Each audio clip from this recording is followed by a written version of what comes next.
Before I begin this episode today, I just want to take a moment here because this one here is for anyone who's ever stayed somewhere too long because leaving meant being alone. It's for those who fear that walking away from a group would mean walking away from care. And it's for anyone who's still searching for a kind of belonging that doesn't cost them their sense of worthiness or wholeness. So you don't have to prove anything here. Just be here. But let me begin. I would say the greatest trap isn't always fear. I think sometimes it's also the illusion of belonging. Because when someone offers you connection, especially like after a season of isolation, you'll do almost anything to keep that feeling. You'll overlook the red flags, you'll silence the hesitation, you'll bend your values just a little bit, you'll shrink your voice, you'll explain away the sense of discomfort you're feeling, and you'll play the part that they like because being liked, it feels safe. And in grooming systems like the 764 that we've been looking at, that's exactly how I think they get you. They don't start with control, they start with community. And they don't say, follow the rules. They say, we get you, we understand you. And they don't demand your loyalty outright. No, they offer validation, targeted, strategic, intoxicating validation until you're hooked. Until the idea of leaving doesn't feel like freedom anymore. It feels more like you're abandoning something core. Because now they've wrapped that connection around control and they've turned belonging into leverage. And they've made approval conditional on performance. And that kind of belonging is not safe. But let me pause here a moment. Because maybe you've actually experienced this before. And maybe it wasn't the 764 movement that we've been looking at. Maybe it was in a church context, or a relationship, a family dynamic, a political movement, an online community, or even like a friend group. Places that felt like home, until you try to bring your whole self through the door. And then suddenly things just changed.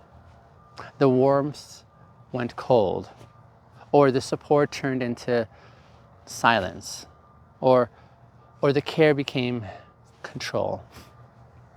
See, you didn't leave because it was bad.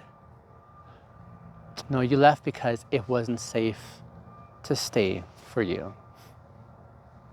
That's the pain that we're naming today. Because we were made for belonging, but not the kind of belonging that punishes truth. Not the kind that disappears when you stop performing. Not the kind that says, you can be here, but not all of you, right? See, that's counterfeit belonging. And the scariest part of it, sometimes it looks exactly like the real thing. So what does safe belonging actually feel like? It feels like not having to rehearse before you speak. It feels like knowing your value isn't tied to your sense of usefulness.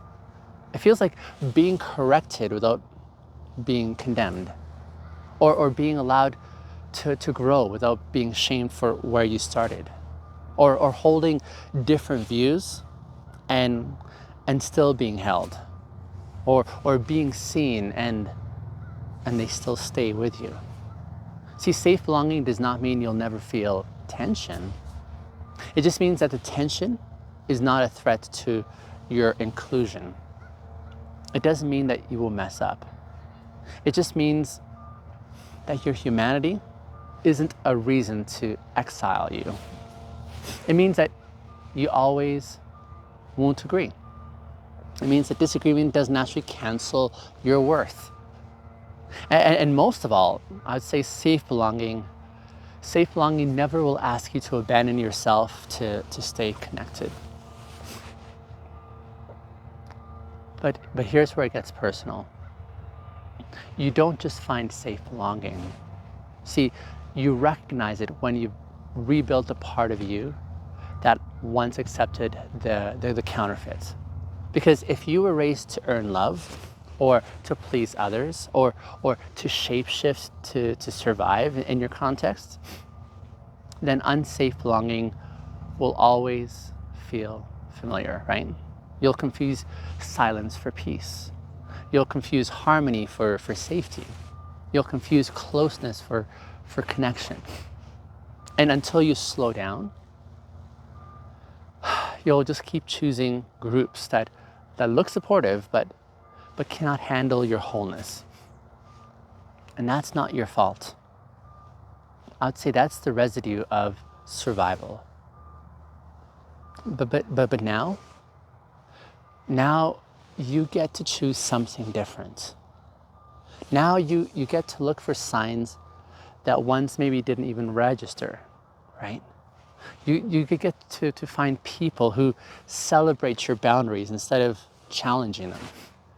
You get to find groups that will make space for slowness and nuance, and circles that will not punish your honesty, or communities that will stay kind when they're not in control. Friends who don't need you to agree to feel close.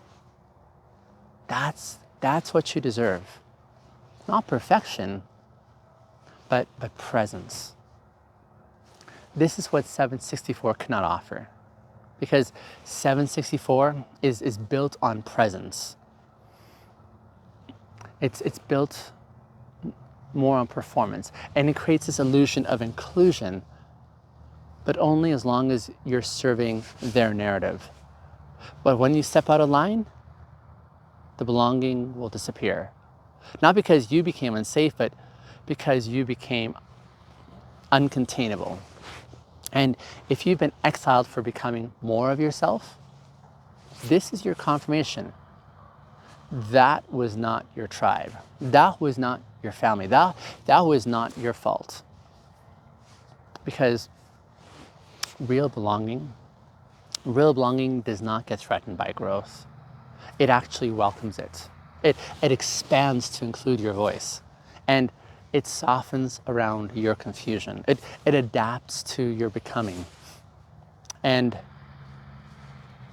if you've ever, if you've never actually experienced that kind, and maybe this movement is your start, not as a replacement system, not as just another echo chamber, but as a reminder that you don't have to disappear to feel close.